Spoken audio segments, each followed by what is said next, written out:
your dog and cat cannot break down the cell walls of vegetables. So that also has to be pureed. A Vitamix would be fabulous for that. Otherwise, your dog's not going to get any benefit from those vegetables. And is that true raw or cooked, or is that just raw? Well, raw, it's typically blended. We typically blend, but yes, if you feed a carrot stick, Mm-hmm. I mean, you're going to see that carrot stick come through the other end. Hello, and welcome to the Thrive with Cate podcast. I'm Cate Stillman, and we're going to talk about healthy pets. I've always had pets, and I know that, for those of you that are pet owners out there, that there's really, this whole world opening in natural health for pets. This is kind of ridiculous, but I make my own dog food. It's not ridiculous. And one of the things that I noticed right away when I'll just start with a little bit of story, and then I'll introduce Toni, and we'll get into your whole path with helping the whole pet world get healthier. When we went to adopt our puppy, the breeder was from Russia, and it was like a breed gone sideways because the neighbor dog slipped under the fence during mating time. So we got like first class mutt, and I love mutts. So anyways, she had been like a Russian shepherd breeder, like hardcore in Siberia. And she was like, you cannot feed your dog the food at the store. It'll make them fart. It'll make them bloated and all this stuff. And I was like, I just thought all dogs were like farty. Yeah. And that really began my journey of like, whoa, wait, what is going on here? Like, what are we doing these people? So Toni, so I just want to introduce you, Toni Unleashed, TONI Unleashed.com, and just tell everybody a bit about your story with healthier pets. Yeah. Thank you for having me. So I have been in the pet space about 25 years. I've been a raw feeder for about the same amount of years, about 25 years. So my journey is long, but I will keep it brief. I had my own pet sitting business for 8 years, and with pet sitting, I noticed so many ailments in dogs and cats: obesity, diabetes, skin issues, allergies, not healthy coats, ear infections, on and on and on. All of these issues, I knew they could be helped with food, because I was already well versed in what the difference, how much better a raw food diet, home cooked diet, less commercial use, can do for pets. So I had my pet sitting business for about 8 years, and then oddly enough, there was a locally owned pet food store called Healthy Pet Products right in basically my backyard. And the owners had it for about 4 years, and they decided to move and did not want to take the business with them. So they sold it. I had an extensive retail management background prior to pet sitting.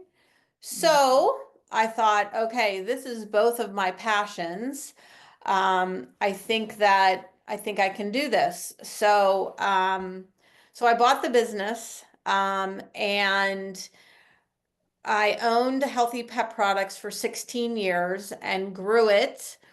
3 locations in Pittsburgh, and then I had a 4th location in Florida. So, and I just recently, I basically built the raw food market in Pittsburgh. And that sounds like an arrogant thing to say, Cate, but it's honestly, it's not. I did. So, when I started with Healthy Pet Products, people would look at me like, you feed what? And I'd get this weird like look like I was from another planet. And that's kind of how it started. And I brought 1 freezer in, and then it went to 2, and then it went to 3 and 4, and all of my stores have walk-in freezers. That's how much raw food we sold. Wow. And so do you want to just kind of walk people through the journey of, being someone maybe that buys like a big, whatever, 50-pound bag of dog food at Costco, to going more into investigating what they should be feeding their furry friend? Yeah, so I would encourage you if you have an independent pet store in your area, that's a great resource. The independent pet stores are all about smaller brands, feeding raw, feeding fresh, feeding cooked, all of that. So use them as a resource. I would be careful if you jump online or go onto Facebook or whatever. You never know who's on the other end of that. So just be cautious. And your dog and your cat would, and you can do it gradually, and you don't have to, is it more expensive? Yes, it's more expensive, but you're going to have a healthier animal and you're going to spend less money at the vet. Yeah, I'm Um, kind of curious actually, if we can pause there, like, is it really more expensive? You know, when you actually do full cost accounting on, you know, whether it's, you know, yeah, contributing to arthritis, whether it's, you know, just like allergies or, you know, just other issues that end up in vet bills, because vet for bills are sure. not cheap. Yeah. I mean, for example, a lot of dogs are on Apoquel, which is an immunosuppressant drug because they're itchy. And that is $1 a pill and $1 a day for the average size dog. That's a So lot of money. I mean, that like $30 does go a long way to, I mean, it, yeah. Hmm. that's a lot of money. Hmm. That's a lot of money. So, right? Especially if you're buying in bulk, like where I live, and I'm out in Wyoming, and I get that, you know, some people are in Manhattan that'll be listening to this, right? And Uh-huh. so I get like, for me, it's easier because I'm in ranch country, so it's easier to buy meat in bulk. Hmm. Like certain things are cheaper and easier depending on location. Yep. But $1 a pill a day, that adds, that's, you know, a Yeah. considerable amount to upgrade, especially if, like, to me, the difference between like having a farty dog and having a not farty dog, like there's the human experience, but then just also for me as an Ayurvedic medicine practitioner, it's like, I know that disease starts in the gut, Yeah. right? And if this Yeah. animal every day has an unhappy belly, like what kind Right. of, like, what are we doing? And if we're going to talk about an unhealthy belly, what else is produced in the gut and how serotonin, right? So we see so much anxiety and so many behavioral issues in our dogs, mostly our dogs. We do see some in our cats, but our dogs, I talk about it on a daily basis, on a daily basis. And Yeah. that's the root cause. Yeah. And there's not really any, you know, there's not gonna, well, talk a little bit about dried food and like, why is it causing the problems? Well, it's highly processed. It's no different than a human eating McDonald's every day. So kibble, honestly was created for leftovers in the human food industry to get to put that to use so that so they could make money from it. So it's highly heat processed and it's over 200 degrees and then it's pressurized at the end. So that steam pressure increases that carbohydrate load. The carbohydrates, when your dog eats them, because it's just like baking. You have to have a starch to create a binder.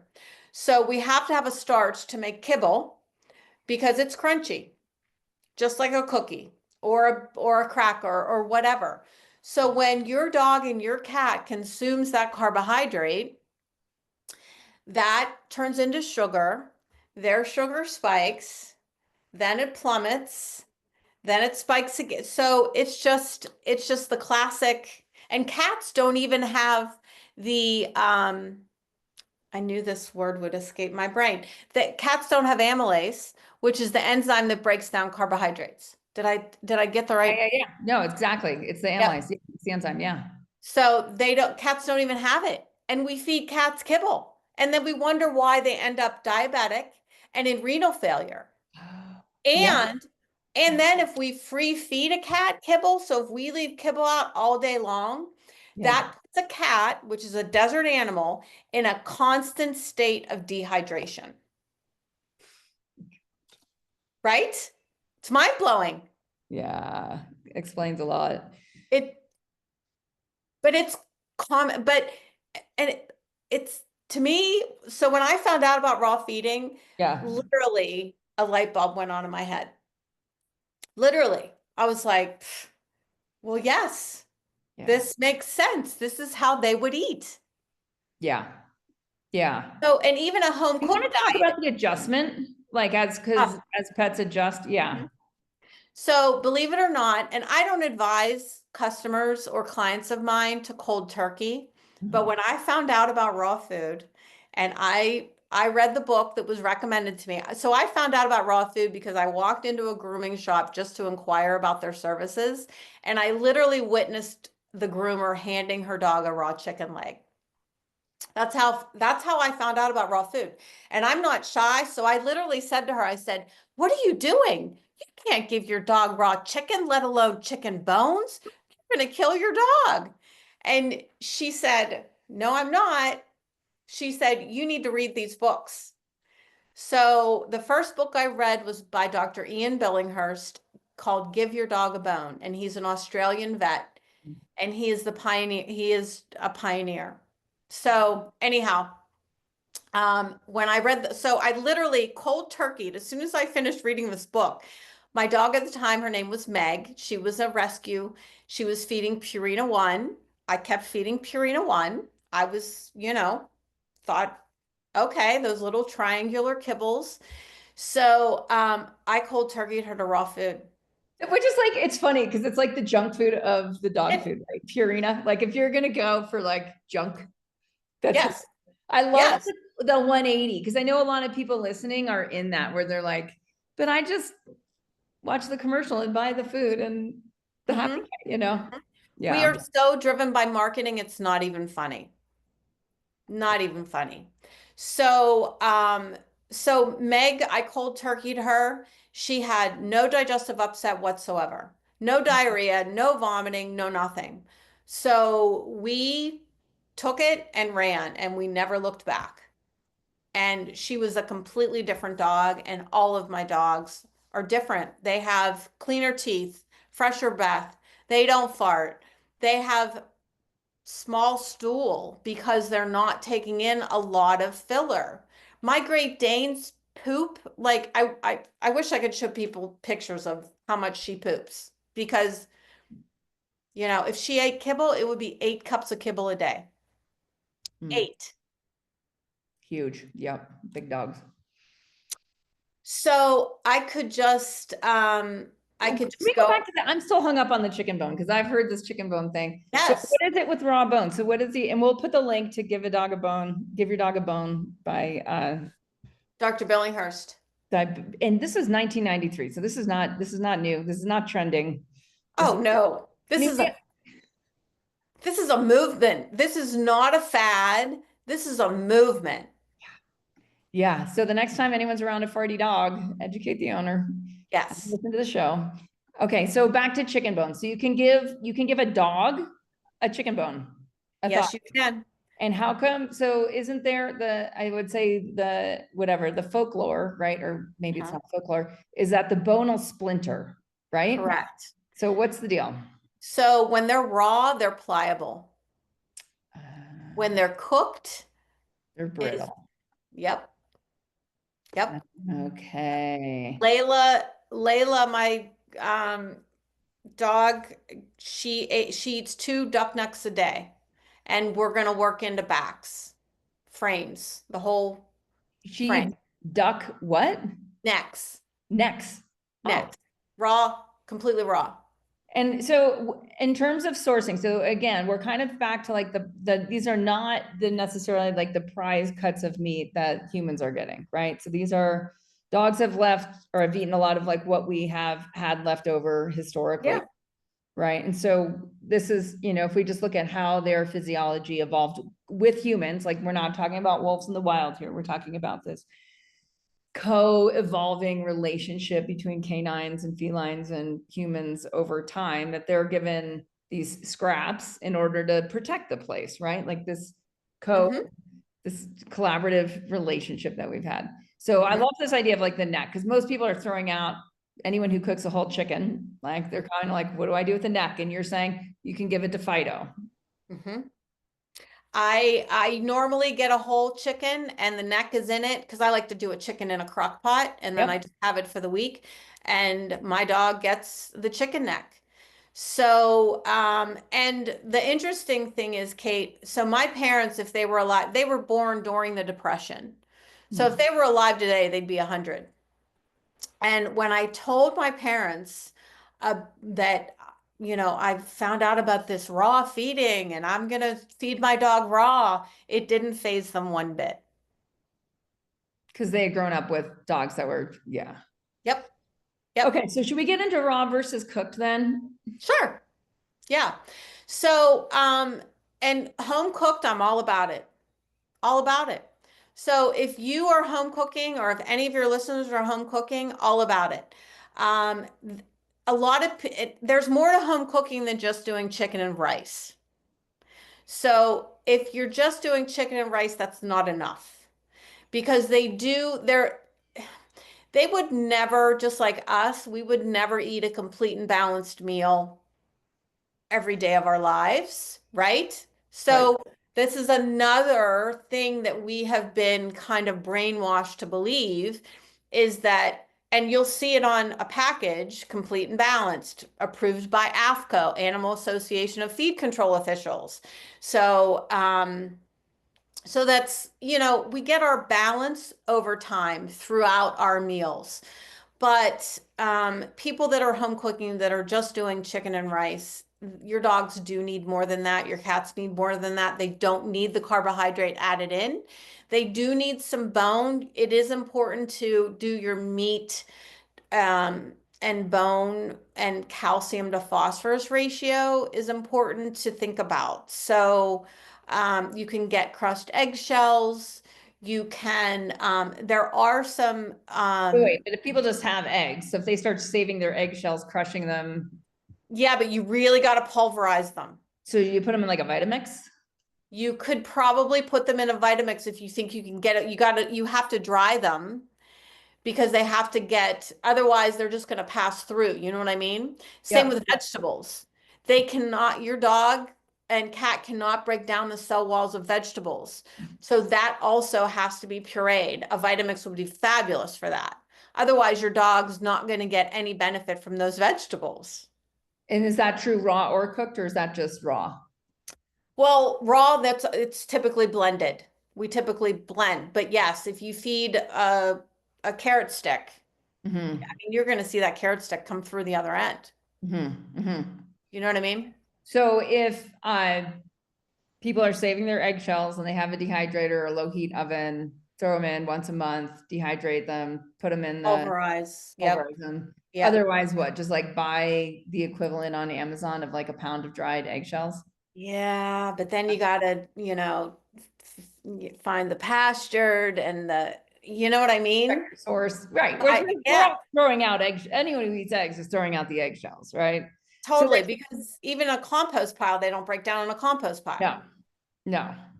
So, I mean, this is the other thing that I've noticed from like shifting from store-bought food to feeding the dog. And I'm curious your thoughts on this is like, we have so much less food waste because we will give her, it's like we're cleaning out the refrigerator and there's beans or moldy cheese or whatever. Yep. I just throw it in and she Yes. eats great. So people are usually shocked to hear me say I am totally fine with table scraps. They can eat just about anything. Garlic is not toxic. The I think where the problem lies with table scraps is people think you shouldn't scrape your plate into your dog's bowl. You should have a separate container in your fridge, and anybody that didn't finish anything, it goes into that container and then gets incorporated with your dog's meal, right? That's what we do. It's so what we do. And then the amount of food waste, I'm Perfect. so surprised at how, I mean, with me leading the community at Club Thrive, and we do a lot of fast mimicking diet and, to some degree, intermittent fasting. And just so that what I've noticed is that our food waste, our humans' food waste in the house is close to zero. Yeah. And especially when coupled with exactly what we just talked about with the whole table scraps thing. And I just look back at like this whole industry around food and not giving your dogs, and it just brought us so far away from like just the natural way that humans and canines and felines have been coexisting around diet. We're so far away from it, and we're killing man's best friend. We truly are. And speaking of fasting, dogs would naturally fast. Yeah, let's talk about that. Let's talk about when Fido Feast and or famine. Fifi. Because they would be hunting. Dogs and cats would naturally be hunting for their meals and may go days without a meal. A dog and a cat would not have a 2 day a meal in a bowl served to you ever. Yeah. And do you know how many times I've counseled people on, oh, my dog's picky, my dog won't eat. They won't eat. My cat's picky. Let them, if your dog doesn't want to eat, don't I have people hand feeding because they're terrified that something's gonna happen. I'm like, it's okay. Your dog has instincts. Your cat has instincts. You have to you have to listen to those. You have to learn to read that. Yeah. Yeah. I, I, I have an issue with overfed everything, like Oh, overfed humans and overfed animals. Because what I notice is this because I was overfed as a baby. So like oh, for me, the pattern started really, really young because of lack of nursing and yada, yada, emotional coping mechanism, whatever. Right. So huh, it's a thing. I uh-huh, get it. It's a thing, but it creates so much noise. Like the whole idea behind food noise. What I notice is it's the same in pets. Like they have as much food noise as humans if they're not given the opportunity to fast and to get a lot of movement and a lot of outdoor time. And I realize again, like people in New York City, that's really challenging. Whereas like I don't have a leash law in Wyoming and I get it and it's not easy. And I'm not trying to like raise an impossible standard here. But what I notice is this is like when I notice that food noise happening in my pets, I just fast them. mm-hmm, And that's what I do. And it just sometimes I'll fast them. Like if I've been out, I travel a lot. When I come back, usually the person, despite instruction, yeah, taking care of them, overfeeds them, right? They're yep, super convincing. Somehow yep, they get their way. And so when I come back, almost everybody's on a fast for a couple days. And mm-hmm, it's just until they die way down in their food noise, they like act way more functional. And it can be a rocky 24 hours yes, there while yes, they're adjusting and they're, swatting at you and trying to remind. But then on the other side of that, you have an animal that's at their optimal weight and mm-hmm, therefore their behavioral issues just fall away. They're so much easier to train and live with and enjoy. So mm-hmm. yeah, go ahead and give me your 2 cents on this. Well, I 100% agree with you. And we as humans, especially in America, have a skewed perception on what a normal body weight is in an animal, Mm. in our dogs and cats. Most people see my dogs and are like, well, your dogs are kind of skinny, don't you think? And I'm like, no, no, she's not. No, not really. Especially my Great Dane is especially. You can see her ribs, but you can see her muscles. Yeah. You know what I mean? So, they should not be big animals. They should be lean, lean, lean. Yeah. I notice it so much because we do a lot of exercise where I live and it's just the difference in her speed is Hmm. it's like night and day. If she hasn't been fasted in a while or if she's just kind of got that extra little padding, Yep, it's yep, it just destroys how much fun she can have, her agility, like just premature aging. You just watch it right before your eyes and it can yep, happen when they're 2 years old. yep, yep. And we're seeing so much cancer. Over 50% are, and that's what's diagnosed. Think about the dogs that aren't diagnosed. 50%. And I've seen young ones die of cancer. And people are doing chemo, like spending money on chemo, and and the allergies and the amount of medications they're on. There's so many things we could be doing differently, and they're over vaccinated, which again triggers that immune response. And it's why they some of them just are chewing themselves all over. They just want to jump out of their skin. And how could you possibly blame them? Yeah. You know what I mean? Yeah. Oh yeah. I mean, and anyone who's ever had ectopic dermatitis or allergies, it's like you Oh, couldn't wish it on your and cat. then the flea and tick medication and the heartworm medication and more and more and more vaccines. There's an influenza vaccine now and a Lyme vaccine, and Yeah. it's just too much for them to handle. And then we treat our lawns. Well, not you and I, you know what I mean? But Yeah. most Chemicals people everywhere. treat their lawns, and the people that treat their lawns, we see a 70% increase in bladder cancer in, yep, Oh. yep, yep. And we're spaying and neutering too early, which shuts down their hormones. And we need our hormones to develop bladder muscles and bladder walls and ligaments and tendons. ACL tears and cruciate ligaments tears are off the charts. And that's Off. from spaying and neutering too soon. Yep, Yeah. If yep. I hadn't been educated by the breeder, my mutt breeder, Hmm. because she said the same thing. She's like be very wary of the vaccination schedule, like really look at exactly what's in your area and what you're like, do your research and don't just go with the schedule. It's crazy. Yes. And I'm not saying don't vaccinate. Yeah. I'm saying they're over vaccinated. I titer my dogs instead of vaccinating. Do you want to describe that? Sure. So, a titer test measures the level of antibodies that your dog or cat has that they are immune to. So, those antibody levels, if they pass, like Layla, she's 14 months old. I gave her one rabies vaccine and I titered the rabies vaccine when she was a year and she passed. So that means she does not need revaccinated. Now, keep in mind, Layla is a Great Dane. All dogs get Great Dane doses of vaccines. Even a 5-pound dog is going to get a Great Dane dose. Mm, mm.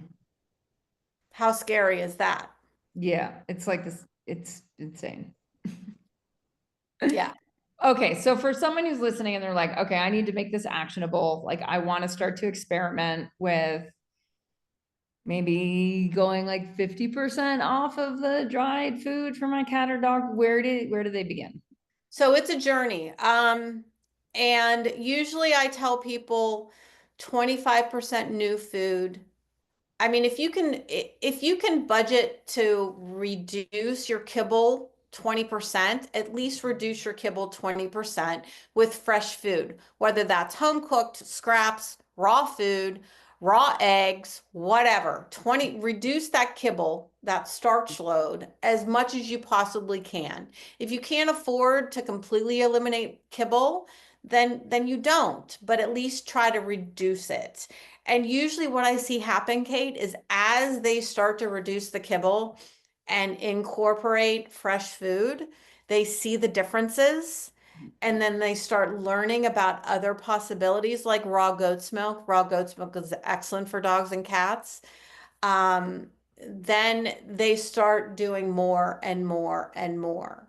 But honestly, I think it's more about us adapting to that change Mm. and then it's harder for us than it is the dog or the cat, Yeah, yeah, right? I totally agree with that. So Yeah. And if they have a dog that is sick or that because a sick dog is an allergic dog, that is a dog and so and on a vaccine vial it says only administer to healthy animals, right? So you definitely need to take it slow. But sometimes those dogs will go through a healing crisis. mm, So you might see them get worse before they get better, just like us. yeah, sure. Yeah, their stool may change, yeah, everything. Yep. Mhm. Okay, and so for someone who's like, I'm all in, I wanna start making my own food. Let's go with let's talk about raw and let's talk about cooked. So, I don't make my own food anymore. I did 25 years ago. So I buy all mine. Yep. I buy it. And what is your, so do you want to give people a sense of cost then and where you source it Yep. and how So, they might source it if they're not in your area? so if you do not have a local pet food store near you, I would go to your local butcher. A Mhm. lot of local butchers have their own dog food, what they call dog food grinds, where they do grind a meat, bone, and organ blend. Or so it's kind of and that usually ends up being very economical. It's usually like $4 to $5 a pound. In Wow. And that's, you just ask for it at the counter, at the meat counter. Mhm, And mhm. then do you have to add anything to it, or is it like more or less that's complete food? Complete food. And I that's mean, for dogs or cats? yeah, that would be for a dog or a cat. Absolutely. Okay, so they're basically asking for the pet food grind like hmm that. hmm I'm in southwestern Pennsylvania, and I have two butchers that do their own. The one even puts testicles in his, like it's meat, bone, organs, testicles. Um, he does not do any fruits and vegetables. I have another butcher that he'll throw in blueberries and spinach. Mhm. And those are the ones that because Layla is picky. Those ones are the ones that she loses her mind over. I There's love one in Ohio. I have a butcher in Ohio that I get most of my food from. And she loves it. I love The it. And I love bloodier just the like better. back to the relationship, right, between like the animals and the butcher. So where, this back to the animal husbandry and connecting like farm to table, here we go. And it's grossly underutilized, right? Like if we're not, Yes. and I'm curious Yes. too, what about because where I live, there's a lot of hunting. And so then there's also like the butchers that process wild game. hmm And then there's the butchers that process just like for like like the 4-H kids and these very like small batch farmers that, are not these huge, food complex. Uh, and are they also, because I'm guessing that they also have a lot of like animal parts that are just not included in, do you have any, tips Great. on creating a relationship with? Great question. Yeah. And especially if they're USDA butcher. So Mhm. the interesting thing is, so when I have the stores, I sell raw femur bones. So, and like I sell body parts. I don't sell nyla bones. I don't support nyla bones or bena bones or all the shit human made stuff. Most of the things that I support for dog chews are truly just body parts. There's no better way to say it. So I would because I had freezers, I would sell frozen femur bones. And these were I mean, pet food companies that also had bones. Okay. So these three companies that I was sourcing from, all of their product was coming from the West Coast. Mhm. And one day, a couple years ago, I thought to myself, I'm like, why am I paying for these that are being shipped all the way across the country, right? God knows when they were slaughtered, how fresh they are, if they were thawed and refrozen. You know what I mean? So many factors. So Mhm. I went to one of my local butchers and I said, "Hey, what do you guys do with your bones?" They were throwing them out. A good portion they were throwing out because a lot of people don't want them. Yeah. So they started cutting them for me. So I tell them what I need cut wise. So I just started sourcing locally, and I still do that even though I don't own the stores. I have them branded under my private label. So, and I still sell to the local pet food stores. So Mhm. I'm helping the butcher make more money, right? Yeah, totally. You're taking it out of the waste stream. Yeah. Yep. Yep, yep. Letting him employ somebody else to cut those bones for me. And then I package them here myself and deliver them to local pet food stores. And it was just a win-win in so many ways. And we've even had people say that their dogs like them better because Mhm. they're fresher. Yeah. And so you don't cook them at all, like that No. splintering. So it's always raw bones. They can be frozen, thawed, and good to go. Yes.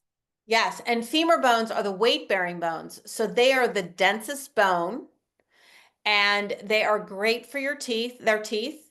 The marrow in the center is excellent source of nutrients. It is very high in calorie. So usually when people are feeding a femur bone, you should reduce food intake somewhere else in that day.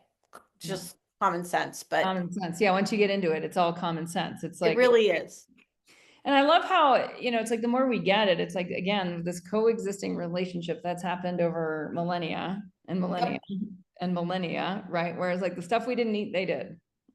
exactly. Pretty simple. I mean, I even like my dog loves to soft chew those like, furry toy kind of things or Yeah, blankets, like yeah. that kind of thing. And you just think of like, well, that was an animal pelt, right? Uh-huh. And then they were getting collagen in from the animal pelt and they were getting microbiome in from the animal pelt. And it's like, what else are they getting that we haven't even named yet? And the fur, they would naturally ingest some fur. In the fur, right? Which is going to be Would. like a pipe cleaner through their system for bacteria. Exactly. Yeah. And now Ex- it's, we've replaced all that with like plastic, essentially. Nylabones are petrochemicals. And Right. that's what most people buy their dogs to chew on. And so, I hate to say it, but we're doing it all wrong.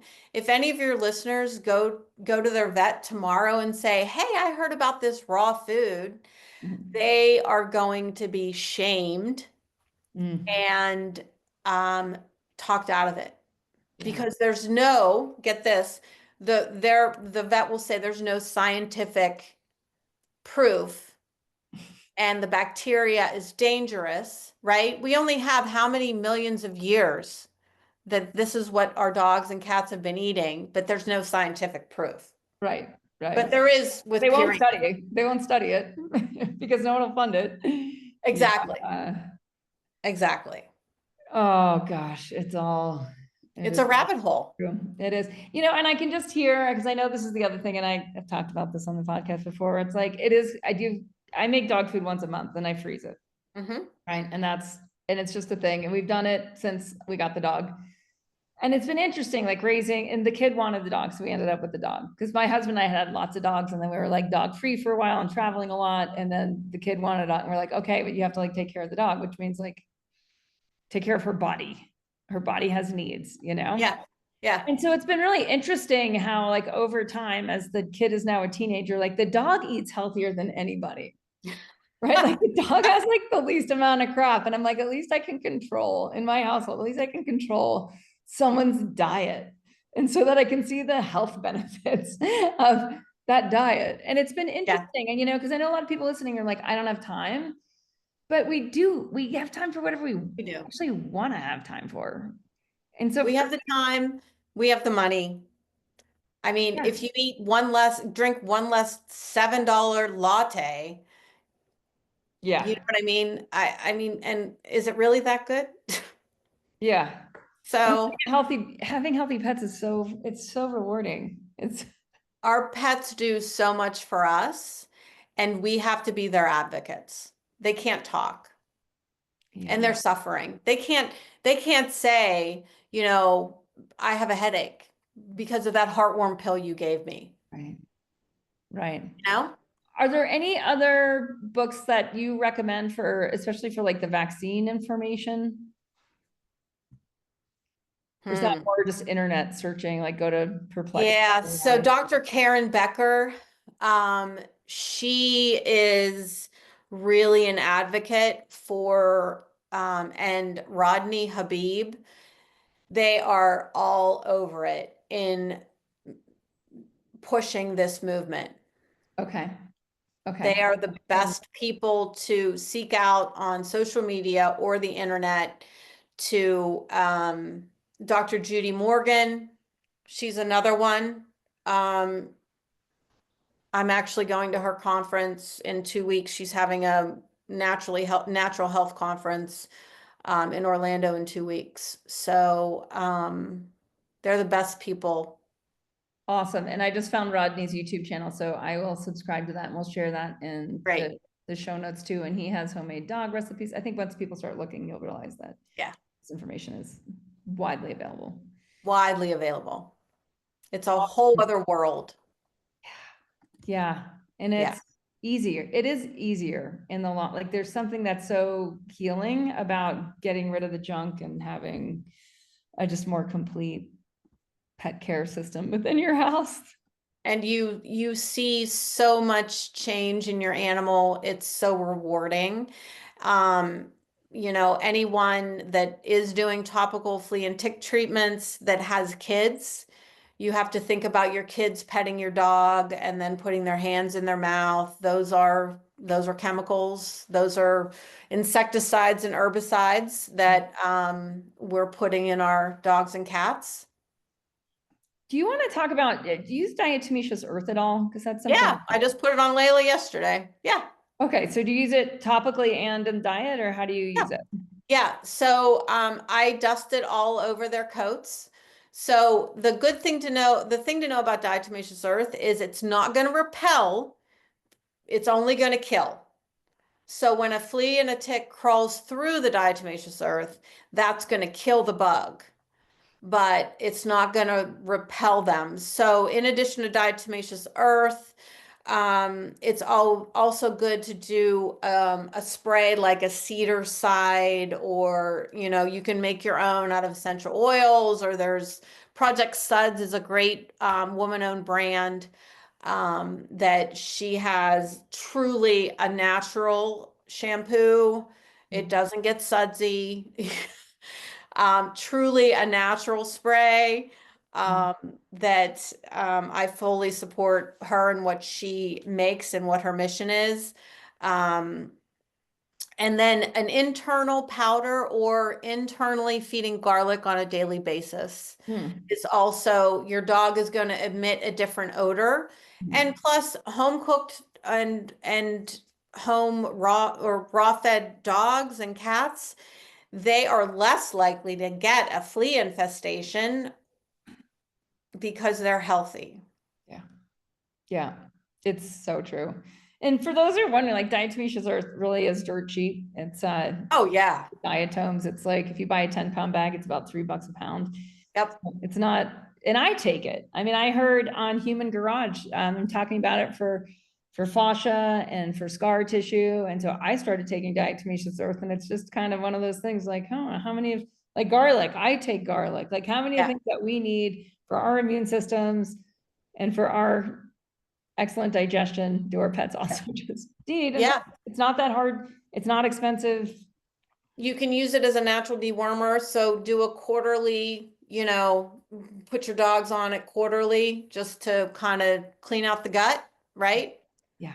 And the Heart Guard, which is a heartworm, it's marketed as a heartworm prevention. I would love your listeners to know that it is actually not a prevention. It is actually the treatment. Okay. So it treats your dog with a low dose as if your dog had heartworm. Okay. There is an herbal prevention if you're in a prevalent heartworm area. I'll have to get you the name of the company. But it's totally herbal. And it's another scare tactic. You go into any veterinary exam room and you see a cross section of a heart full of these spaghetti looking worms, and that's an advanced case. You know what I mean? It's not most dog owners are going to recognize the signs of heartworm soon enough that you can get treatment. Okay, that's super helpful to know, right? Like why vaccinate? Yeah. Well, Toni, it's just been really helpful to talk with you. I've learned a lot. I know so many people will be making big changes based on this, and that they'll actually be healthier by, I know that for me, it's like, as my pets get healthier, I get healthier, we're in it together. So again, Toni's website is ToniUnleashed.com, and she's got past podcasts and products and lots of great information there. So thanks so much. Anything else you want to mention in closing? I don't think so. I just greatly appreciate you having me. It is I always say my last dying breath will be how important it is to feed better, choose supplements over medications, and it's what I live for. So Oh, well, and I've really gotten some great tips about talking to butchers and getting some bones. So mhm, thank you so much for that. you're welcome.